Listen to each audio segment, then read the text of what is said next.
गौतम बुद्ध ने 3 बहुत अच्छी बातें कही थी। पहला, दुख आएगा ही आएगा। दूसरा, दुख का कारण है इच्छाएं। और तीसरी, इच्छाएं समाप्त तो दुख भी समाप्त। नमस्कार दोस्तों, मैं हूं योगी ठौर और आज मैं आपको आपके दुखों को खत्म करने का एक आसान तरीका बताऊंगा। दोस्तों, बड़े बड़े ऋषि मुनियों ने कहा है हमारे दुखों का कारण है सिर्फ और सिर्फ हमारी इच्छाएं। तो हम अपनी इच्छाओं को खत्म क्यों नहीं कर पाते? चलिए आइए जानते हैं इस वीडियो में। दोस्तों, आप अपनी इच्छाओं को ख़त्म क्यों नहीं कर पाते? क्योंकि आप अपनी इच्छाओं को कभी ख़त्म ही नहीं कर सकते। दोस्तों, अपनी इच्छाओं को ख़त्म करने की इच्छा, ये भी तो एक इच्छा है। तो आप इसे कैसे ख़त्म कर सकते हैं? आप अपनी इच्छाओं को ख़त्म करने के बारे में सोच सकते हैं या फिर दिखावा कर सकते हैं, उससे ज़्यादा और कुछ नहीं। अब मेरी बात ध्यान से सुनिए। मनुष्यों की इच्छाएँ असीमित है क्योंकि उनके लिए कोई सीमा नहीं है। उनका जन्म अनंत सत्ता को पाने के लिए हुआ है। उनका जन्म अनंत सुख को पाने के लिए हुआ है। प्रकृति ने हर किसी के लिए 2 रेखाएं खींच रखी है, एक नीचे की और एक ऊपर की। नीचे की रेखाओं का मतलब ये है कि आप इससे कम नहीं सोच सकते हैं। ऊपर की रेखाओं का मतलब ये है कि आप इससे ज़्यादा नहीं सोच सकते हैं। अगर आप एक जानवर है तो आपका मकसद बस खाना खाना और शांत हो जाना है।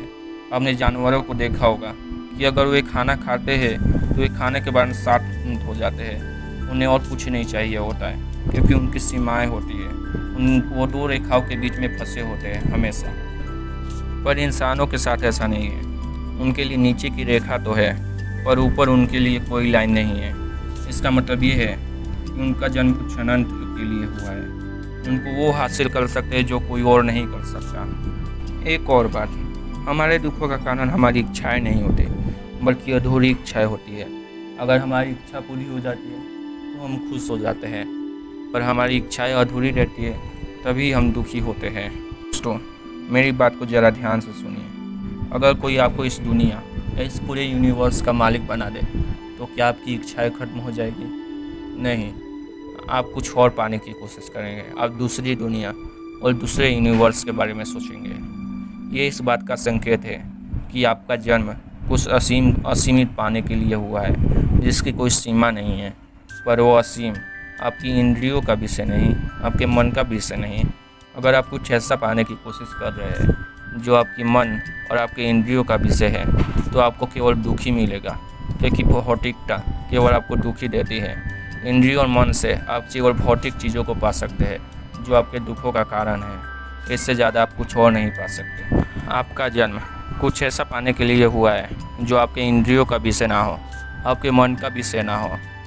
आपका जन्म परम स्वतंत्र सत्ता को पाने के लिए हुआ है। आपका जन्म उस अविनाशी को पाने के लिए हुआ है। जो मिल जाए तो आपको मुक्ति मिल जाएगी, उसके बाद आपको कुछ और पाने की कोई इच्छा नहीं रह जाएगी। इससे आप एक उदाहरण से समझिए। आप अपने परिवार से प्रेम पाने की इच्छा रखते हैं। आप किसी चीज़ से सुख पाने की इच्छा रखेंगे। अगर वो पूरा हो जाएगा तो आप और प्रेम पाने की इच्छा चाहेंगे। आप अपने परिवार से और प्रेम चाहेंगे। आप उस चीज़ से और सुख पाने की इच्छा करेंगे। दोस्तों, आप जाने अनजाने में उस परम सुख परमानंद ईश्वर को ही पाने की कोशिश करते हैं। पर अगर आप परमानंद को भौतिक चीज़ों में पाने की कोशिश करेंगे तो आपको नहीं मिलेगा। इस समय आपको इच्छाएं अचेतन है। आपने कुछ देख लिया और आपने सोच लिया कि मुझे ये चाहिए। आपको नहीं मालूम कि आपको वो किस लिए चाहिए, पर आपको उसे पाने की इच्छा होगी। पर आप सचेतन होकर जानबूझकर अपनी इच्छाओं को प्रकट करेंगे सोच समझकर, तो आपको मालूम होगा कि आपको इंद्रियों और मन के विषयों के जो सुख आएंगे वो केवल आपको दुख देंगे। उस समय आपको समझ आएगा कि आप सिर्फ परमानंद को पाने की कोशिश कर रहे हैं, पर आप उसे भौतिक वस्तुओं में ढूंढ रहे हैं। उस समय आपको भौतिकता से दूर जाने की इच्छा होगी। आपको परमानंद को पाने की कोशिश करेंगे। उस समय आपको भौतिक चीज़ें, भौतिक कला, दुख, आपका सब खत्म हो जाएगा। जिस दिन आपको अंदर से असीम को पाने की इच्छा आ जाएगी, उस समय आपका सारा दुख खत्म हो जाएगा, क्योंकि आप अपनी इच्छाओं को खत्म नहीं कर सकते। अगर आप कोशिश करते हैं तो अब ज़रा सोचिए, आपको अपनी इच्छाओं खत्म करने की भी इच्छा तो एक इच्छा ही है। दोस्तों, ज्ञानी जन उसी असीम के साथ अपनी सारी इच्छाएं को जोड़ देते हैं। कोई उसे ध्यान से पाने की कोशिश करता है तो कोई उसे भक्ति से पाने की कोशिश करता है। इसके लिए एक आसान स्टेप ये है कि आप देखिए कि जो आप इच्छा कर रहे हैं उससे आप अपने 5 इंद्रियों से महसूस कर सकते हैं या नहीं। अगर आप कर सकते हैं तो आप ज़रा सोचिए वो केवल आपके दुखों का कारण होगा, क्योंकि वो भौतिक इच्छा है। इंद्रियाँ सिर्फ भौतिक चीज़ों को महसूस कर सकती है जो हमारे दुखों का कारण है, और कुछ नहीं। तो आप कुछ ऐसा पाने की कोशिश कीजिए जो आपकी इंद्रियों का विषय ना हो, मन का विषय ना हो, केवल आपकी आत्मा का विषय हो।